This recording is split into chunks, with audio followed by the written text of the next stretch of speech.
Kali ini saya akan membahas tentang perdebatan revisi Undang-Undang TNI yang menjadi pro kontra. Kepada pihak-pihak manapun yang menentang atau menolak RUU TNI, saya perlu tegaskan bahwa negara saat ini sedang darurat. Darurat korupsi, darurat perampasan hak rakyat, darurat kebohongan, darurat kepalsuan, darurat mental yang dilakukan oleh banyak pejabat negara yang sangat berdampak terhadap rakyat. Jika ini dibiarkan, maka apa yang pernah diprediksi oleh Bapak Prabowo dalam pidatonya tahun 2018 lalu, bahwa Indonesia akan bubar tahun 2030. Sehingga jika kondisi ini tidak segera diperbaiki, saya justru melihat bahwa negara ini akan bubar sebelum 2030. Lebih dari 10 tahun tentara dininabobokan. Bahkan tugas pokok tentara banyak diambil alih oleh lembaga kepolisian. Inilah dampak dari hasil reformasi yang ternyata mengantarkan negara di ambang kehancuran. Kini tongkat kepemimpinan negara sudah berganti di tangan Jenderal Purnawirawan Haji Prabowo Subianto.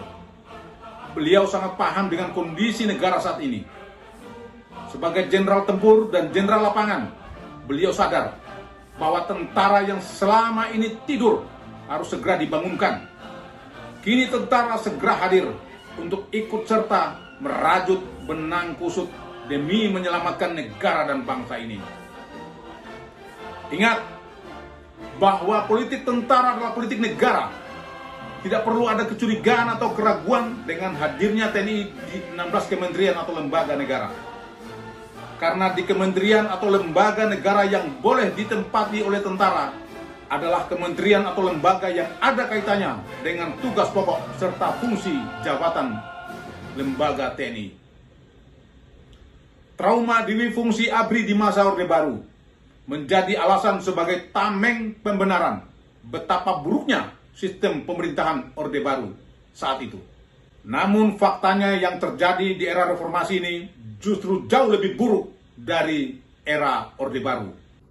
Di masa kepemimpinan Jokowi merupakan masa terburuk sistem penyelenggaraan negara dan menjadi masa keemasan kepolisian Republik Indonesia dengan multifungsinya yang menguasai berbagai bidang di kementerian atau lembaga termasuk kepala BIN dan direktur Pindad yang seharusnya menjadi ranah militer. Lalu hasilnya apa yang terjadi dengan negeri ini sekarang? Saat ini, Pertiwi telah memanggil tentara untuk hadir. Namun kehadiran tentara bukan untuk mengambil alih kekuasaan negara, tetapi sebagai bentuk tanggung jawab moral untuk ikut serta memperbaiki sistem tata kelola berbangsa dan bernegara yang sudah porak-poranda ini. Tidak ada sejarah militer Indonesia melakukan kudeta. Sudah terlalu lama TNI tidur.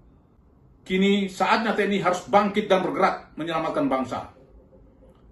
Ingat, tentara sangat dibenci oleh PKI karena tentara telah mengubur mimpi dan cita-cita mereka setelah gagal merebut kekuasaan tahun 1965. PKI sangat benci dengan Jenderal Soeharto, Presiden kedua Republik Indonesia, karena Soeharto menutup rapat ruang gerak mereka. Ayo anak bangsa, mari kita dukung RUU TNI dengan harapan bahwa prajurit TNI yang ditempatkan di kementerian atau lembaga negara adalah mereka yang mumpuni dan berintegritas tinggi serta memegang teguh prinsip kehormatan sebagai dasar.